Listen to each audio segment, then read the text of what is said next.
So when you study something, there is a pattern involved, and that pattern is use of brain and the mind as a system. Whatever you are studying, it is creating a neural pattern in your brain, and that neural pattern is somehow getting stored in mind. It's just like you have you must be familiar with the concept of Google Drive. So it is just a virtual space. You can say that its server is located at some other location. Obviously physical servers are present, but they are not present within your mobile. So in the very same way, mind is like a Google Drive of the brain. Whatever is happening in your brain, its backup is created in the mind, and that is that is non-localized. You see, you cannot trace, you cannot take example of any student. You can certainly pinpoint that his brain is located at this spatial location, but you cannot tell where is his mind, because mind is a metaphysical dimension.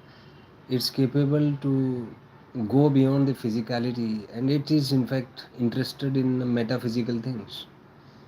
So that's why you cannot tell anything about the mind, but it exists. We know that from the experience. So studying is a process of transferring information or transferring patterns between the brain and the mind. This is the part one. Now just think what happened within you when you solve a question. Suppose we started with this question. So when you recalled that what is the relation between force, mass and acceleration. So this information was buried deep in your unconscious mind. And when you tried solving this question, you just made the reverse process. You just made a recall from the brain to the conscious mind. Then conscious mind got connected to the subconscious mind, and subconscious mind to the unconscious mind. And when this proper connection was made, pattern was transferred from unconscious to subconscious, subconscious to conscious, conscious to the brain, and finally you were able to solve this particular question. So here the thing is that you must be knowing that most of the students preparing for competitive exams like JEE and NEET are not able to crack them out because they don't understand the metaphysical dimensions of preparation. There exists use of retention pattern, or more specifically the use of subconscious mind, which is the central concept behind cracking any competitive exam. So it's just like just visualize yourself as a collection of brain and the mind. So everything is about how your brain and mind coordinates, and let's name them as the mind brain system. So cracking any competitive exam is about the efficiency of your mind brain system. Those students who work on improving the efficiency of the mind brain system, and especially on the use of unconscious mind, use of subconscious, conscious and unconscious mind, only those students are able to solve a particular question within a particular time. And those who don't know this art, those who don't know the process, they just struggle with thoughts, emotions, anxiety, depression, this and that, but still they will not be able to make up the question. Now what is the point of making a video on this? The purpose is that before we understand the mechanism of the mind brain system, before we are clear with the functioning of the mind brain system, studying is of no use, because you won't be able to retain that in exam. And if you are not able to perform in exam, there is no use of study, in my opinion, because studying means just performance. If you are unable to perform, then you don't have anything, neither money nor neither name nor fame nor money, and it's just waste of time and energy. You'll just have thoughts in your imaginative world, and you can be think of anything, but the output is zero.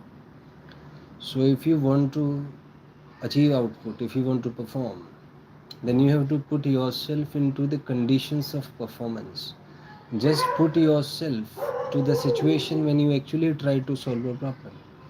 What happens within you? What are the emotional conflicts that happen with you when you try to solve a question? And you have to manage all those emotional conflicts. You have to manage, you have to develop your mind brain system, your mind brain algorithms, so that which arises during preparation of JEE NEET. So OST is all about giving solutions.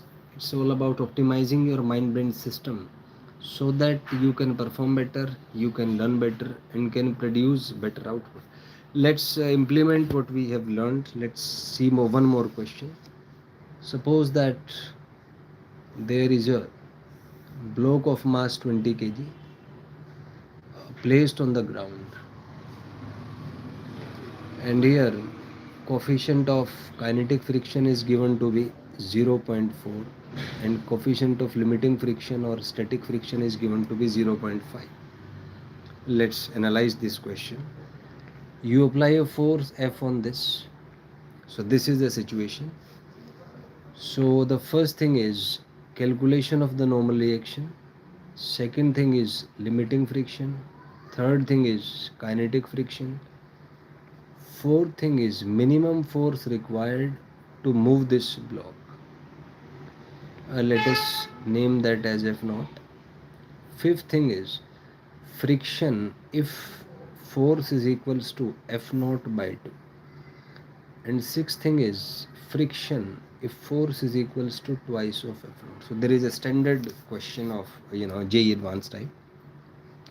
So let's analyze this question from the very basic. So the first thing is normal reaction.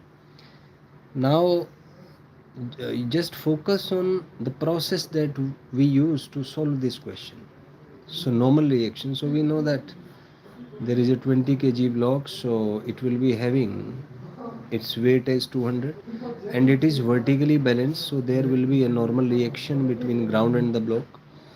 And since there is no vertical acceleration in y direction is 0, so using Newton's second law we can say that net force on y-axis is 0. So using sign convention we can say that n minus 200 is 0. That will give us n is 200 Newton. As simple as that. But in order to solve this question, this simple question, you have to use a process. I am able to solve this question because this process, the analysis of how normal reaction works, how acceleration is related to it, because I have solved this question a number of times. So its pattern is getting stored in my automatic memory, and I'm able to retain it out. So the retention here is important. So from there we'll get normal reaction as 200. Then is the second concept. It is limiting friction. So limiting friction, again I need to recall from memory that limiting friction is mu limiting into n. Now there is a use of memory retention, because if you are not able to retain it, you won't be able to solve this question. Now I have to search for mu limiting. So mu limiting here is 0.5. Normal reaction is 200. Solving it will give me 100 Newton. Now third question is kinetic friction. Again I need to use memory. I need to retain that what is kinetic friction. So kinetic friction here is mu k into n. Mu k here is 0.4, n is 200. So this will give me 80 Newton. Now the next question is minimum force needed to move this block. Now you will say that limit minimum friction will be limiting friction, but that is a special case when force is horizontal. Otherwise it can be made to move with a lesser force if it is applied at the angle of friction. So there are two possibilities. I take the first one to make the question simple, that force is acting horizontally. So we know that F should be greater than limiting friction. So limiting friction is the minimum force, and limiting friction we have calculated as 100 Newton. So we can say that F naught is equal to 100 Newton over here. Now is the fifth question, that we need to find friction if F is F naught by 2. So obviously F is less than F naught, that means block will not move. And block will not move, that means acceleration will be 0 in horizontal direction. And if acceleration is 0, that means net force in along x-axis should be 0. That means F external is equal to the friction, and F external is given to us as F naught by 2. So that will be 100 by 2 or 50 Newton. Now just see the complexity in solving the fifth step, the fifth question. I need to analyze I need to analyze the situation. I need to make use of the parietal lobe of the brain to visualize things and to analyze it. Then I also needed to use memory for this. And finally I got F is equals to 50 Newton. Friction is equal to 50 Newton. Now coming to the sixth part, what is friction if F is equal to twice of F naught? Now I need to analyze this, that force is greater than the minimum force needed to move this block.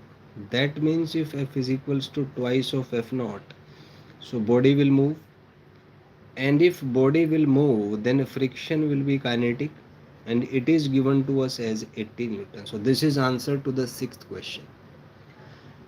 So just analyze the process which happened within us when we tried solving these questions. And I started with a very simple question, calculation of the normal reaction. Then at the last, last was the, you can say that, the most complex question. So my purpose behind making this video and solving this question is not just to get the answer, but just to focus on the fundamental processes executed by your mind brain system when you solve a particular question.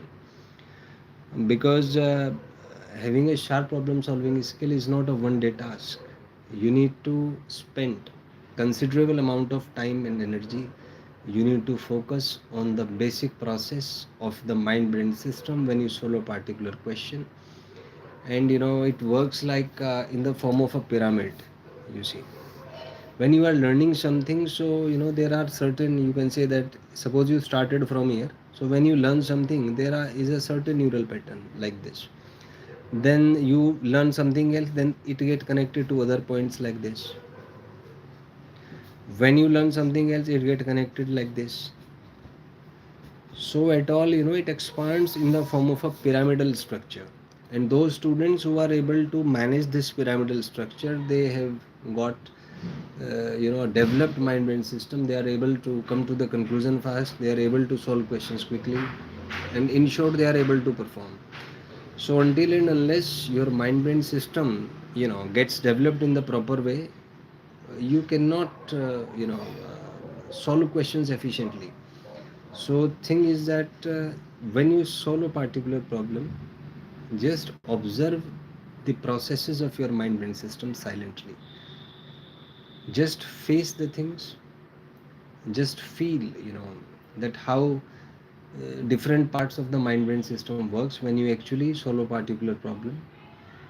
Because when you solve a problem, there is a use of the complete brain as well as the mind. There will be use of the brain, use of the mind, and use of things which are beyond mind itself, which is use of willpower.